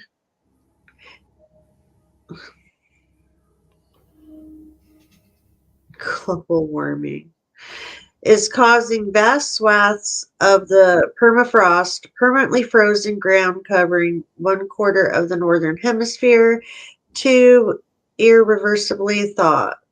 This has had the alarming effect of releasing organic matter frozen for up to 1 million years, including potentially harmful pathogens. Part of this organic matter also consists of revived cellular microbes, prokaryotes, unicellular eukaryotes, and as well as viruses that remain dormant since prehistorical times, the researchers write. A university professor, Jean Michel, co-author of the study, issued a warning to medical authorities about the lack of significant updates on live viruses in permafrost since original studies in 2014 and 2015. The wrongly suggests that such occurrences are rare and that zombie viruses are not a public health threat, they wrote in their findings. In order to study these awakening organisms, scientists have perhaps paradoxically revived some of these so-called zombie viruses from the Siberian permafrost. The oldest dubbed Pandora virus, Yedema, after the mythological character Pandora, whose curiosity led her to open a box of trouble, and the type of soil it was found in was 48,500 years old, a record age for a frozen virus returning to a state where it has the potential to infect other organisms. This shatters the previous record held by a 30,000-year-old virus discovered by the same team in Siberia in 2013. The new strain is one of 13 viruses outlined in the study, each of which possessed its own genome, Science Alert reported. While the Pandora virus was discovered below the bottom of a lake, others have been found everywhere from mammoth fur to the intestines of a Siberian wolf. After studying the live cultures, scientists found that all the zombie viruses have the potential to be infectious and therefore a health threat. They say that we could see more COVID-19 style pandemics in the future as ever melting permafrost continues to release long dormant viruses like a microbial Captain America. It is therefore legitimate to ponder the risk of ancient viral particles remaining infectious and getting back into circulation by the thawing of ancient permafrost layers, they write. Unfortunately, it's a vicious cycle as organic matter released by the thawing ice decomposes into carbon dioxide and methane, further enhancing the greenhouse effect and accelerating the melt. The newly thawed virus might only be the tip of the iceberg, as there are likely more hibernating viruses yet to be discovered.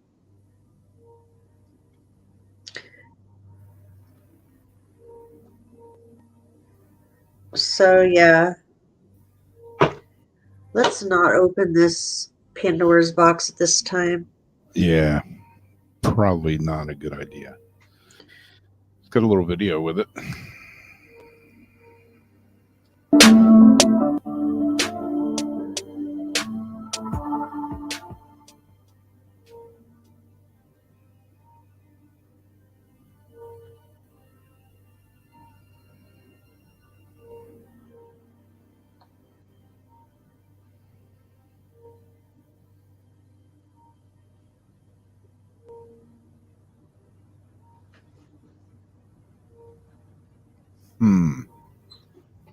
So far.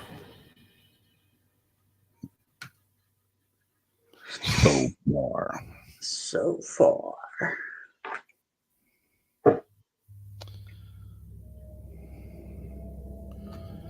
Yeah, I was trying to figure out.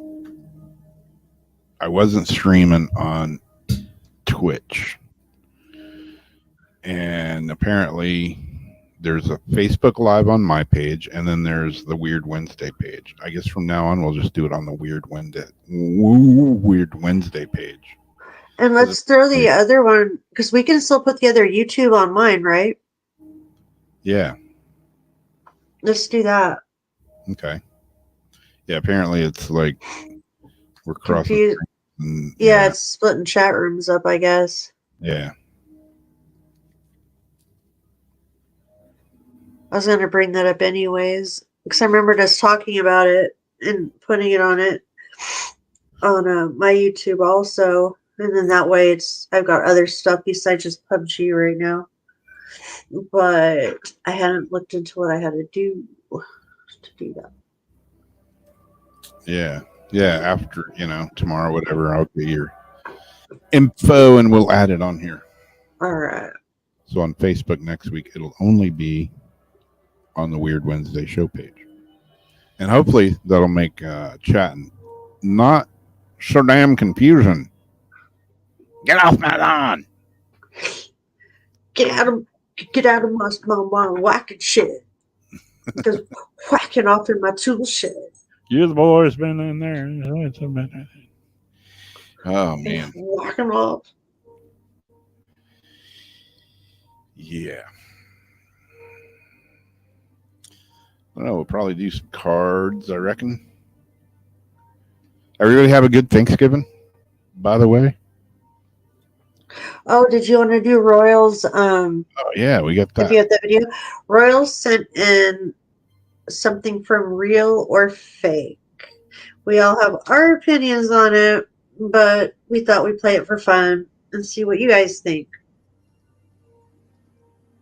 Yeah. Let's see. Let me get the page up here. Share screen. I wish they've been adding all kinds of gizmos and gadgets to the StreamYard thing. I wish they'd make sharing a page a little less difficult. Anyways, here we go. And real or fake? Something behind the deer. Paranormal activity? You be the judge.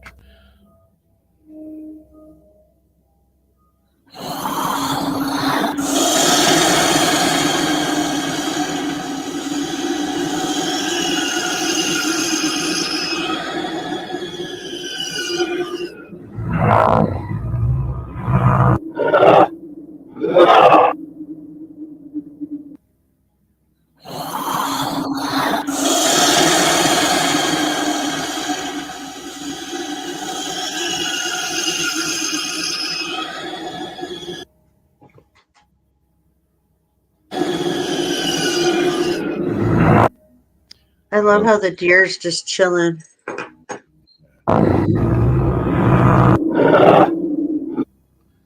Whatever this thing is back there, real or fake, I don't know. Looks like it's got boobies. Maybe it's a swamp witch. I was like, are they putting those noises there just to like, as background, like as audio, just to be trippy? Yeah. But if that's supposed to be the creature or whatever it is, that deer is not just going to sit there like that. Yeah, unless the deer can't see it. But he can hear it. Yeah, that ain't. I don't think that's the noise. I think that's just background gobbledygook. Oh, so you don't think that was supposed to be that thing? Nah. Okay. I don't know. I mean, that's just what I think, but that doesn't mean anything. Yeah. Yeah, I don't know. It looks like right. Oh man, I lost the picture. What in the hell? Where's it at? Right there. Comes out from behind the tree. Yeah, if it was a person or something, which it very well could be, it seems like the deer would just haul ass because the deer is like, ain't nobody got time for that. I'm out of here. Yeah. But if it's paranormal, the deer might not know it's there. But then again, why is the deer looking at the guy with camera too and not running? But I mean, a lot of deer will sit and look at you and take pictures. I see lots of deers that will stop and be curious. But when you hear a crunch or a branch, their ears will move. They always like make some sort of acknowledgement to it. Yeah.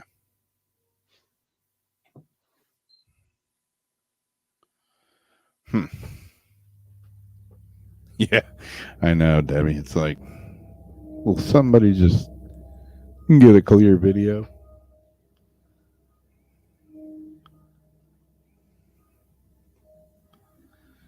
I don't know. Deer can smell for miles, exactly. God, indigestion noises.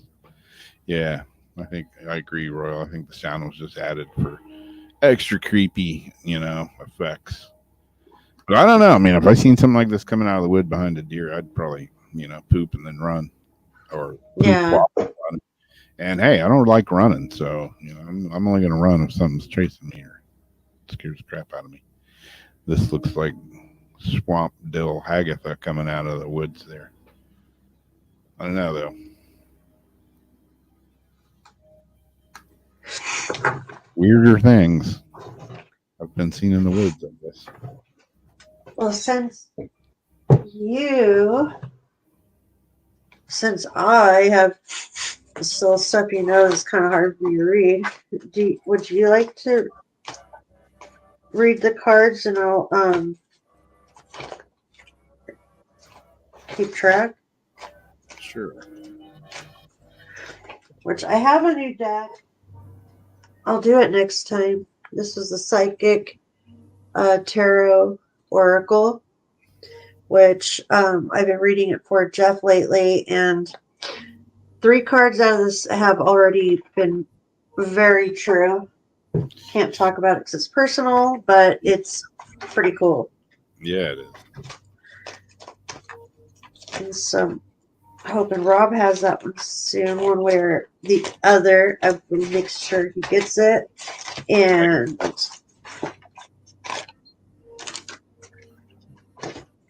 we can read those together. So if you would like a card pulled, put a thumbs up or a yes in comment. First come, first serve. I will write your name down in the order that it shows up on our StreamYard chat. I got like 35 decks on the shelf in front of me. And this deck and that deck, so that's 37. And then I have a box of more stuff that I ran out of shelf room. So I might have that deck in that box because it looks so familiar. I thought you had showed me before. I don't know why, but you have to let me know if you do for sure or not. First is Debbie. I'm using Star Dragon deck tonight. Happy birthday, Janice. Oh, yeah.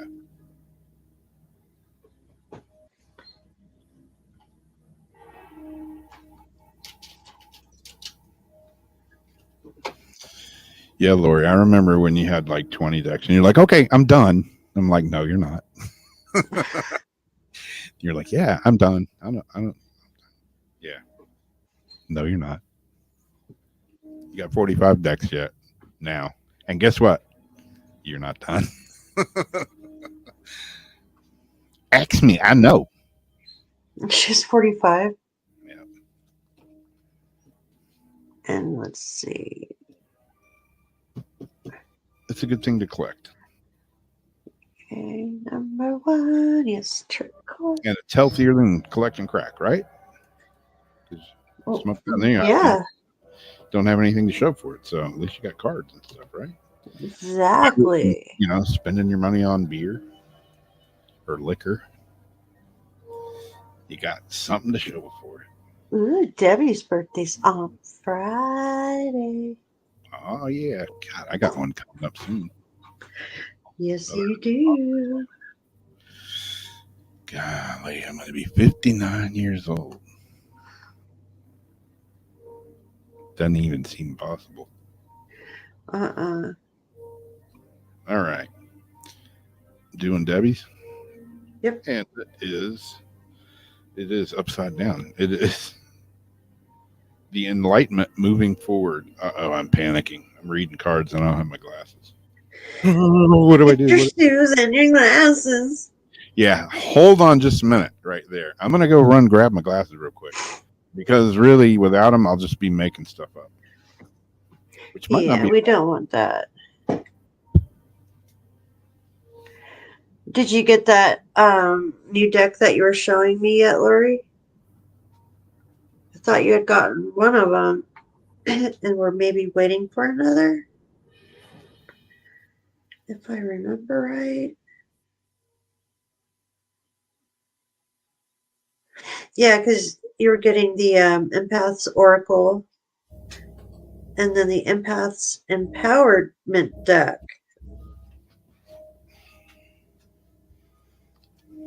Now, I can see.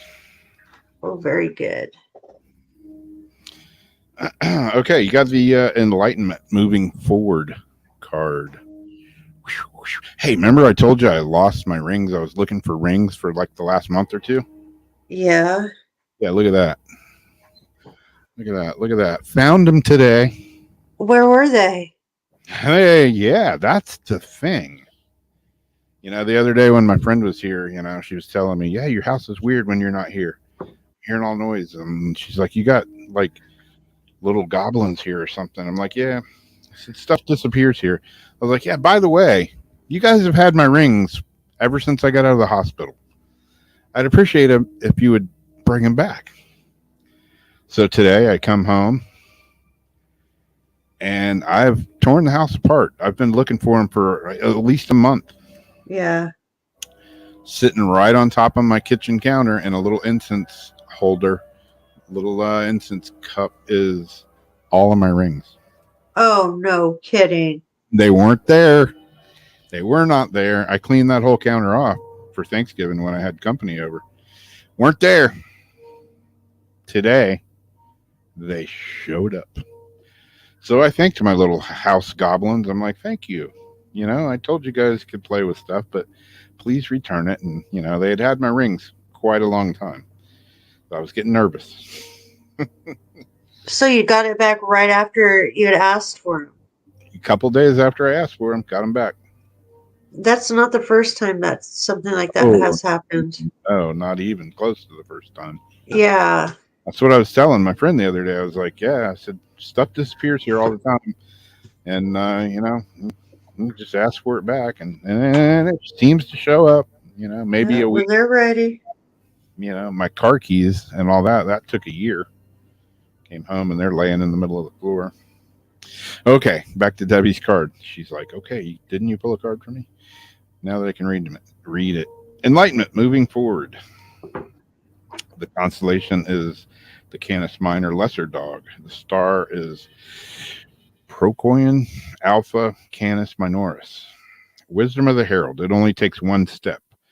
The journey of 1,000 miles begins with a single step. Then another, then another, then another. Begin that slow and steady progress to your highest goal.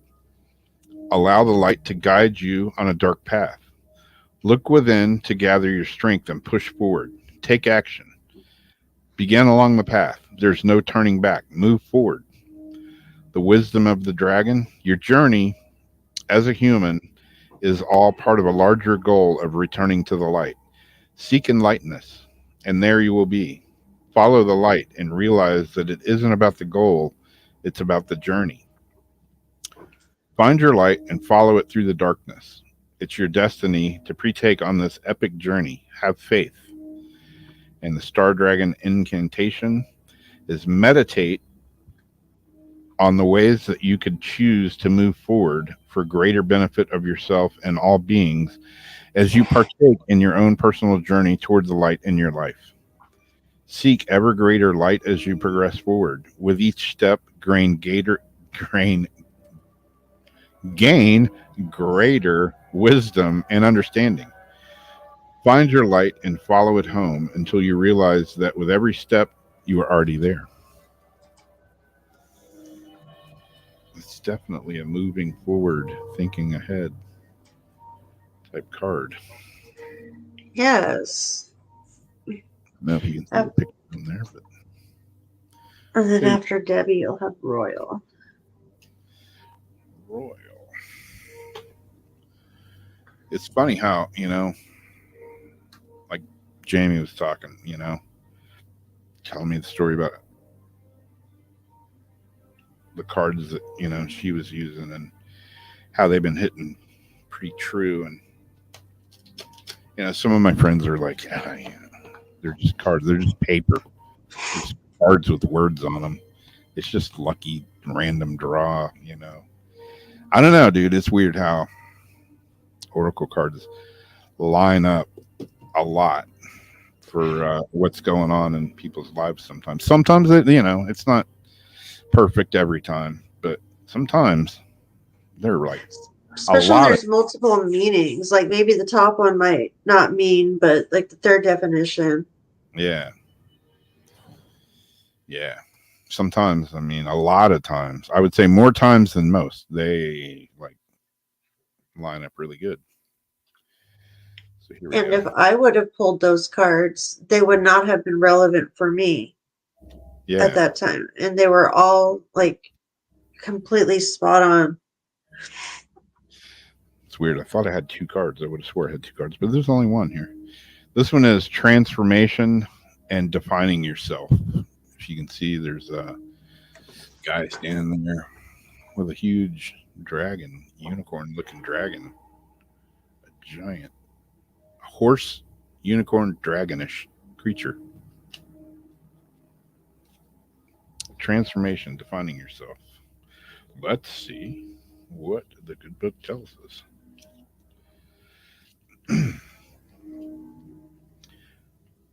All right, wisdom of the herald. Who are you? What do you choose to be? Take a moment to decide and define who you are and what you would like to be. For neither are set in stone, but continually grow as you define and refine your present. Wisdom of the dragon. You are a shapeshifter. You transform. Now they see you, now they don't. Embrace growth and change. These are the essence of your being. Defy every label and categorization. Let the world see all your colors and shades. Find your rhythm and enhance your frequency. The Star Dragon invocation. Switch things up and try something new. Be fearless and powerful when embarking on a journey of self-transformation. The time has come to redefine and refine you. Be bold. And then we've got Azariana.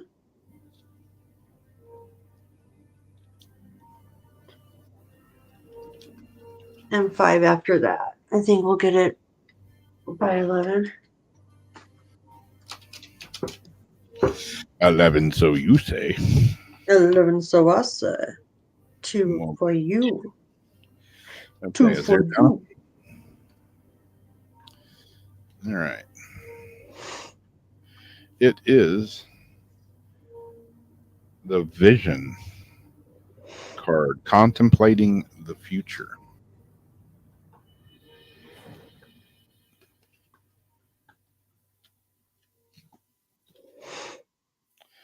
Boom, open the book right to the page. Contemplating the future, vision, wisdom of the herald. What is your place in the stars, and what is your future? Sometimes it's difficult to discern, but gazing out into the great unknown is worthwhile nonetheless. Develop your vision and gaze into your future to harness your knowledge of the path that best serves you. Open your eyes with innocence and wonder. Wisdom of the dragon. Gaze forth with your eyes that pierce into the veil of the very galaxy and know that the answer to look within. Wait a minute. Know that the answer to look. Jeez. Know that the answer to each question, and I'm reading this bad with my glasses. No, it hit me. Know that the answer to each of your questions you ask can be found in your mind's eye. Look within. You have a mighty vision and ability to see what comes next. Tap into your intuitive powers. The Star Dragon invocation. Seek and you will find. Go to a vision quest and harness your ability to gaze the future with confidence. Now is the time to contemplate and harness your wisdom for the great journey ahead. It's funny. I used to be in a band called Vision Quest. I was just going to say, It was actually we were actually called Vision Inquest. that's cool. Yeah, that was a cool card. And then you've got Janice.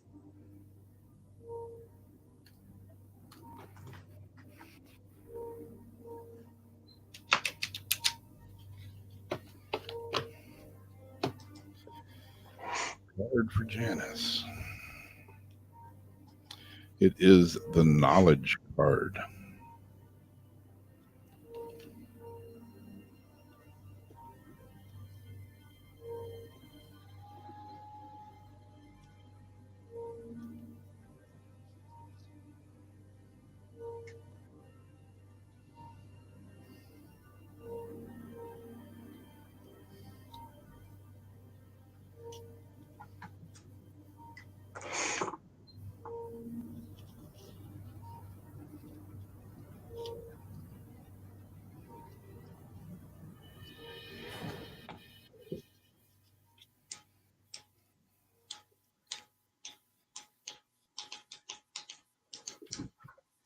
I accidentally flipped to the back of the book where it's not in English, and I'm not reading that very well.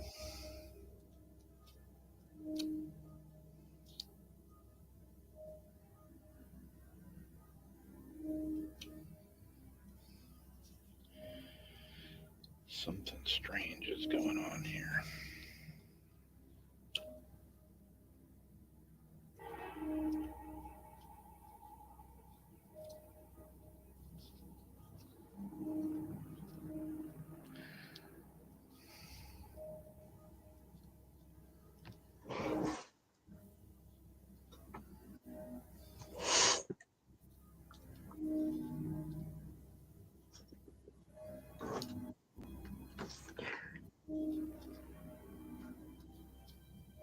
Okay, good lord, it took me forever to find that one. There's two. Discard Wisdom of the Herald. Build your skills and abilities. Learn more than ever before. Wisdom of the Dragon. Knowledge is the key to set your mind free. Seek and you will find me. I'm in every corner, in every situation, in every trial and test. Live and learn from me. Listen closely. Star Dragon Invocation. The General of Knowledge calls you to arms to build up your ability, skill, and endurance for retaining information. Learn all you can, be all you can. Knowledge is power.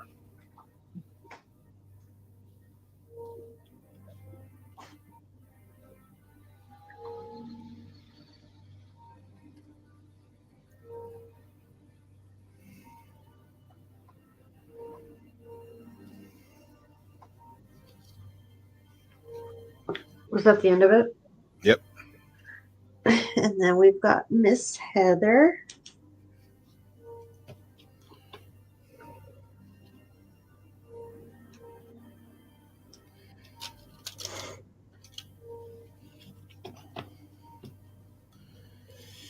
Yeah, I agree with Chuck. Never stop learning. Never, ever. You see some people, oh, I'm an expert at this. No, you're not. You're still learning if you want to learn. You shut the learning door, then you ain't learning jack. Always somebody smarter than you, faster than you, more experienced than you. Impossible to be a complete expert and know it all. Yeah, I've been, like making surfboards, for instance. I've been doing that over 40 years. And anytime I go work with somebody, I always learn something new. And I'm like, crap, I've been doing this the hard way? What? One little shortcut. Learn something new. Yeah. All right. This Become is more efficient. the resources card. Or vice versa. I'll, show somebody how I do something. And they're like, crap, I've been doing this the wrong way for how many years? The resources card.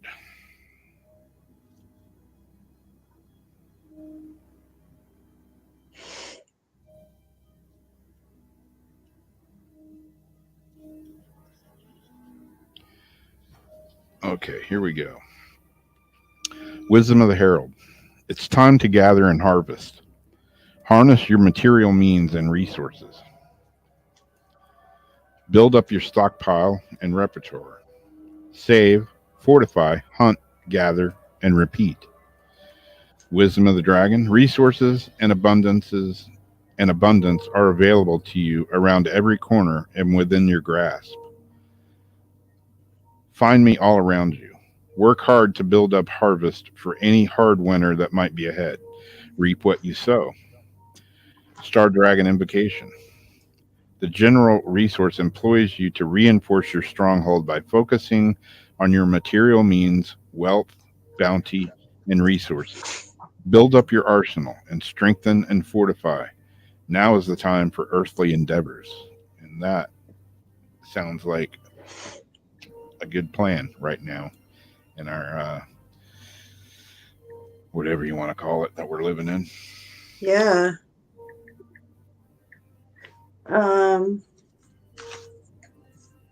And Christina is next.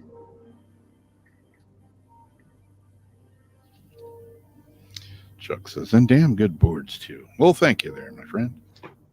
I try. Damn fine boards. I knew your name before I knew you. I knew your name on a surfboard before I knew you. Oh.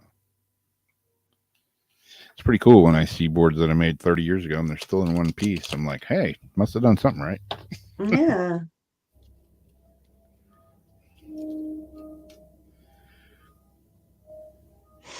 All right. Who am I doing again here? Miss Christina. Okay. It is the Self card, gathering your power. A fiery dragon she is. That's actually her riding a fiery dragon. Speaking of dragons, man, you see that Mauna Loa volcano that erupted out there in Hawaii? Yeah, I was going to throw that in today, and I didn't have room for it. Yeah. I got a few friends that live fairly close to that. They're not in harm's way, but they say, oh, yeah, at nighttime, man, you can see it. No doubt. And they haven't, called evacuations or nothing yet.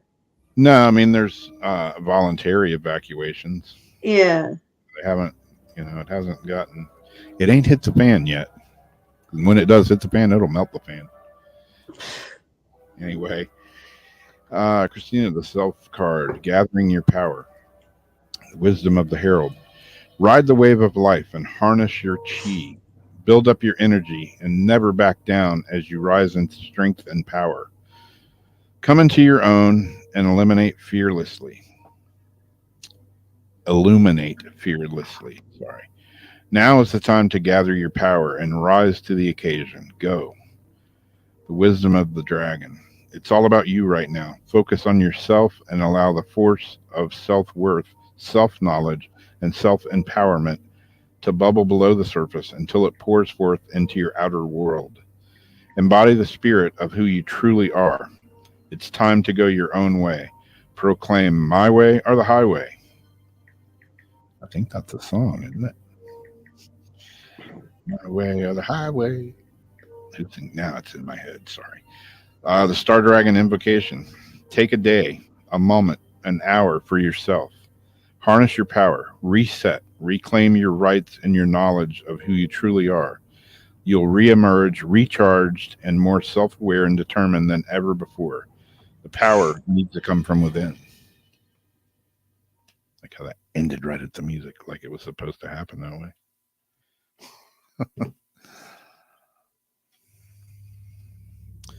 Cool. Cool. I think turquoise. Wait, do we do turquoise? I don't think so. All right, last one is Miss Turquoise. So I doodle while I'm sitting there listening to all your readings. I doodle your names and stuff. All right. This card is Destruction, releasing your anger. Speaking of Mauna Loa, man, blowing fire out here. Got one riding the dragon and the other one just wreaking havoc on everything. Let's see what this one says about destruction. Wisdom of the Herald. Descend upon and smite your enemies with a vengeance of furious anger. Let it out. It's been boiling up inside you, and the time has come. Unleash the beast and leave the town smoldering if necessary. You've been holding it in for a while. Find a constructive or destructive outlet, preferably the latter. Wisdom of the Dragon. Burn it up. Harness your inner goddess, Kali, and destroy, smash, and tear things apart with reckless abandon and wanton disregard. The time has come to annihilate the old world to make room for the new. Destruction is part of creation. Let it burn. The Star Dragon invocation. Release your anger and destroy what no longer serves you in life. Tear down the old so that you may be renewed and restored. Smash things to pieces. Break it down to build it back up. Let it out. So yeah, if there's something you've been holding on to inside that's driving you mad, you might want to let it rip. I know I have that rare occasion, maybe not so rare occasion, where you just got to get it off your chest. Oh yeah, and then you feel better afterwards. you do. And hopefully you don't leave like too bad of a trail of destruction. But then sometimes, maybe you didn't leave enough. But yeah, no matter what, you always got to tear it down to rebuild it. Because nothing definitely. And you, Sister Debbie, have a wonderful birthday tomorrow. Yeah. Hope all your birthday wishes come true. And next week on Paranormal Soup, I believe it is going to be open lines. Yep.